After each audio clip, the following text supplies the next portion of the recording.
I've struggled with this storyline. Did I really do it?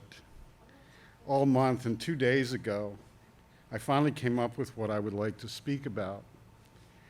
And I'm totally going to mess this up. But I'm going to give a very short version, which I don't know how I can possibly do it, but let's roll with it. I grew up in the town of Hershey in the orphanage. And from that moment, as I look back on everything, I lived vicariously through the books I've read and the music I've heard. And before I left that institution in June of '72, I worked 2 jobs. These 2 jobs were the beginning of 30-some occupations I worked till the age of 62. Wow.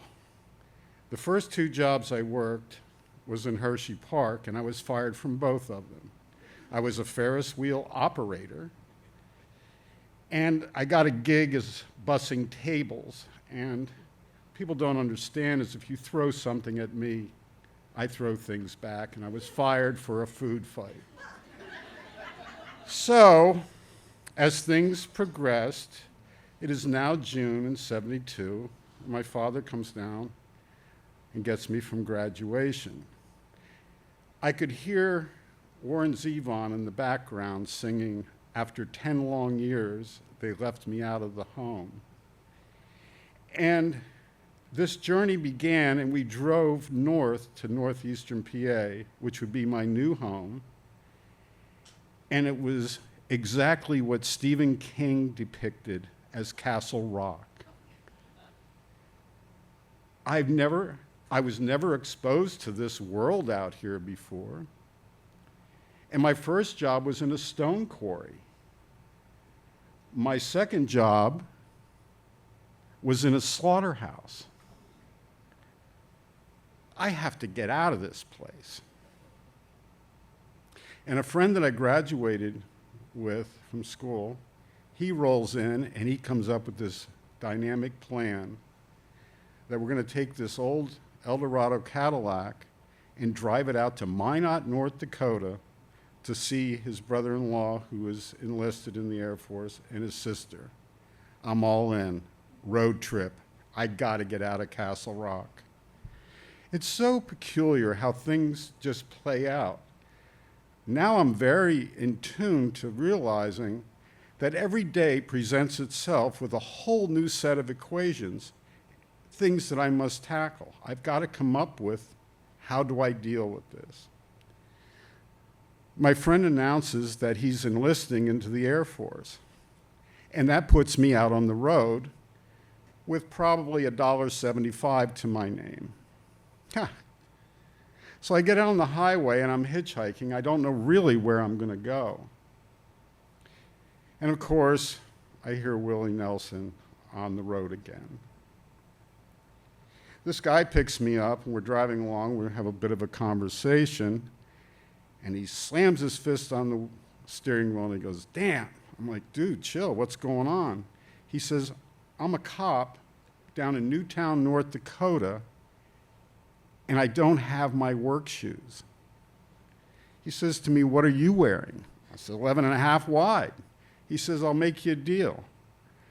I'll put you up for the night if you let me borrow them for my shift." Think Andy Griffith, Mayberry. I slept that night in a holding cell in this one-horse town. And it's true, you have to give up your belt so there's no hangings. The next morning, the guy says, we exchange our shoes back, and he says, "Are you moving on? What are you doing?" I says, I don't know. He says, "You're broke, right?" I said, "I'm flat broke." He says, "Would you like to go to work?" "Sure, why not?" I go over, he introduces me to Nephi Grasstite. Nephi Grasstite is a Norwegian dude and his family netting buffalo carp out of Lake Sakakawea. I'm all in. I'm gonna have a wonderful summer here. The next thing he says, you need a place to live. And I says, anything is better than what I lived in last night. And he takes me to this hotel. This is a one-horse town. And he introduces me to the clerk. Dave's working for Nephi. It's $35 a week. You shake on it, you'll have your money in a week. Hands me the key. I go up 2 flights of stairs, put the key in the lock, open the door, and there's an Indian in my bed. What the hell novel is this from? What song is playing in my head now? I go back down and the guy says to me, oh, you got the room next to the fire escape. These Indians around here do a lot of drinking and he probably lifted the window. You go back, everything will be fine. So, now I'm working as a commercial fisherman. I'm living with the cowboys and Indians. I had to switch gears and I ended up working in the gas fields. I really thought I was in a Frank Herbert Dune novel. I am out in the middle of nowhere. These flames are shooting up in the air and I'm doing concrete work with crazy people, prairie people, people you don't even want to associate with. Well, throughout all this journey, there's always been a wind at my back. And I never knew where it would blow me next. It's going to take me somewhere. I subsequently got the first fish truck out of North Dakota. It got cold and the wind was gusty on my back. And that took me to Spirit Lake, Iowa, where I not only worked in a fish factory of crating fish and loading trucks, I had to sleep in the locker room for 4 days before the next truck would leave. That took me to Harrisburg. And from there, everything just went nuts.